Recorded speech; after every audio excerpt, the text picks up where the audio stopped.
ចាទស្សនិកជនជាទីគោរពនិងជាទីមេត្រីវគ្គនេះគឺជាវគ្គព័ត៌មានសេដ្ឋកិច្ចអន្តរជាតិប៉ុន្តែសម្រាប់ពេលនេះក៏ដូចជាថ្ងៃនេះតែម្ដងយើងមិនមានចាអន្តរជាតិសេដ្ឋកិច្ចទេគឺយើងមានចាជាជាតិតែម្ដងជាចុងក្រោយដែលជាបទយកការរបស់លោកសុកលៀងហួតដែលតាក់ទងជាមួយនឹងបូរីអទាំងមាសរបស់គម្រោង The Flora នឹងគ្របដណ្ដប់ទៅលើផ្ទៃដីប្រមាណ200ហិកតា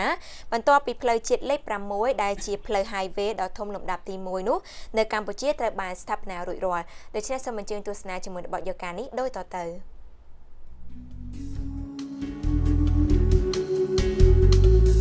នៅពេលដែលផ្លូវជាតិលេខ 6A ដែលជាផ្លូវ highway ដ៏ធំបំផុតនៅក្នុងប្រទេសកម្ពុជាមានទទឹងរហូតដល់ជាង30ម៉ែត្រត្រូវបានស្ថាបនារួចរាល់តំបន់ប៉ែកខាងជើងនៃរាជធានីភ្នំពេញបានក្លាយទៅជាទីតាំងដ៏មានសក្តានុពលនៅក្នុងការអភិវឌ្ឍគម្រោងរបស់បរិយាធំៗជាច្រើន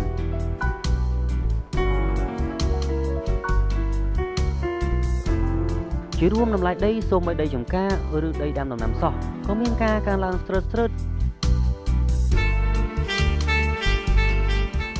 ក្នុងនោះ The Flora ដែលមានទីតាំងស្ថិតនៅក្នុងសង្កាត់បាក់ខែងខណ្ឌជ្រោយចង្វាចម្ងាយប្រមាណជាង10គីឡូម៉ែត្រពីគល់ស្ពានជ្រោយចង្វាដែលជាគម្រោងថ្មីមួយនៅចុងឆ្នាំ2014គ្របដណ្ដប់ទៅលើផ្ទៃដីប្រមាណ35ហិកតាគឺជាគម្រោងទី1របស់ The Flora រីឯគម្រោងទាំងស្រុងនឹងលាតសន្ធឹងនៅលើផ្ទៃដីរហូតដល់ជាង200ហិកតានៅតំបន់នេះបើយើងនិយាយទៅវានៅចំកណ្ដាលនៃចន្លោះពី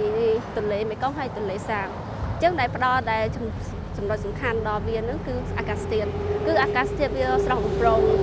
ពេញមួយឆ្នាំមិនថាខែផ្សាខែប្រាំងហើយម្យ៉ាងទៀតជាផ្លូវជាតិ 6A ដែលតភ្ជាប់ពីភ្នំពេញទៅដល់ខេត្តសក្តានុពលដូចជាខេត្តកំពង់ចាមដែលជាតំបន់សេដ្ឋកិច្ចហើយនិងខេត្តសៀមរាបដែលជាតំបន់ទេសចរណ៍អញ្ចឹងចរាចរណ៍នៅខាងនេះគេរដ្ឋាភិបាលបានរៀបចំជាស្រេច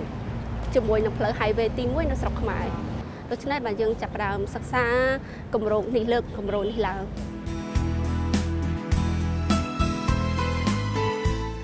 ងទី1របស់ The Flora មាន4ប្រភេទផ្ទះគឺ Villa Queen, Villa Plus, Villa កូនកាត់និងផ្ទះវែងឬ Shop House ដែលមានចំនួនសរុបជាង1000ផ្ទះតម្លៃចាប់ពីជាង70000ទៅដល់ជាង500,000ដុល្លារដំណើរការលក់ចាប់ពីខែ7មកទល់នឹងពេលនេះលក់បានប្រហែល 30% នៃគម្រោងទី1នេះគ្រោងនឹងប្រើពេលសាងសង់20ខែរីឯគម្រោងទាំងមូលជាង200ហិកតានឹងលេចជារូបរាងនៅរវាង5ទៅ6ឆ្នាំខាងមុខយើងអាចឃើញថាប្រជាជនកម្ពុជារបស់យើងជាជនខ្មែរយើងបានបដូររបត់ហើយពីការគាត់ចង់មានទី1ដែលរស់នៅសុខស្រួលមានផាសុកភាពមានសួនច្បារមានខ្យល់អាកាសបរិសុទ្ធព្រោះគាត់ធ្វើការមួយថ្ងៃនិយាយទៅគាត់ធ្វើការតាំងពីព្រឹករហូតដល់ល្ងាចអាចដល់យប់ដល់អញ្ចឹងគាត់មានអារម្មណ៍ថាដូចហត់ហើយគាត់ចាប់ផ្ដើមធុញថប់នឹងភាពការស្ទះចរាចរណ៍ផ្សែងពុលនិងភាពចង្អៀតនៃតំបន់អាជីវកម្មទៅហើយអញ្ចឹងគាត់បដូរកំណត់មួយគាត់សង្ឃឹមថានៅពេលដែលគាត់ធ្វើការហត់ក៏អាចត្រឡប់មកផ្ទះវិញជួបជុំគ្រួសារញ៉ាំបាយល្ងាចជាមួយគ្រួសារដែលមានសុភមង្គលបំផុត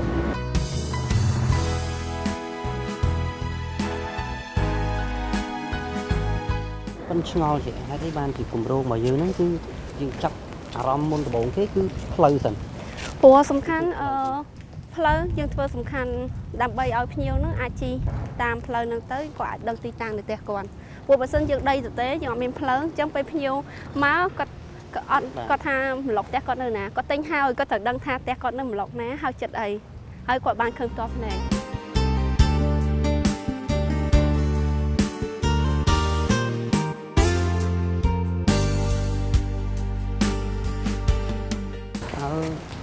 ប្លុកណាដែលយើងនឹងធ្វើរៃយកជាលក្ខណៈ Villa Queen Villa កូនកាត់ប្លុកណាចូលបង្ហាញចានៅម្លុកមកជួរខាងនេះយើងនឹងធ្វើអភិវឌ្ឍទៅខាង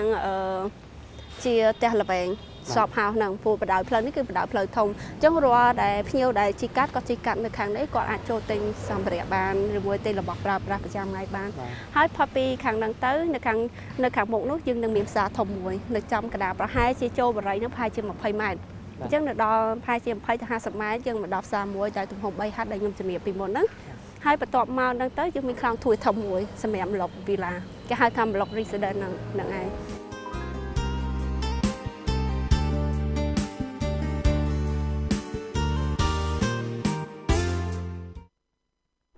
ចា ទស្សនិកជនជាទីគោរពនិងជាទីមេត្រីបន្តពីលោកអ្នកបានទស្សនាជាមួយនឹងបទយកការមួយពាក់ព័ន្ធជាមួយនឹងសំណង់ផ្ទះល្វែងកំពុងតែសាងសង់ហើយយើងឃើញថាសំណង់នីមួយៗគឺមានការសាងសង់ច្រើនមែនទែនណាគ្រប់ក្រុមហ៊ុនស្ថាប័នផ្សេងគឺគាត់បង្កើតជាផ្ទះល្វែងដូចជាវិឡាសម្រាប់លក់បងប្អូនប្រជាពលរដ្ឋដែលគាត់មានជីវភាពធូរធានហ្នឹងគឺគាត់អាចទិញបានហើយអ្វីដែលសំខាន់នោះឥឡូវនេះគឺមានការបងរំលោះទៀតអញ្ចឹងទៅយើងឃើញថាវាធ្វើឲ្យចាសេដ្ឋកិច្ចរបស់ក្នុងមួយគ្រួសារហ្នឹងមានការកាត់បន្ថយទីថា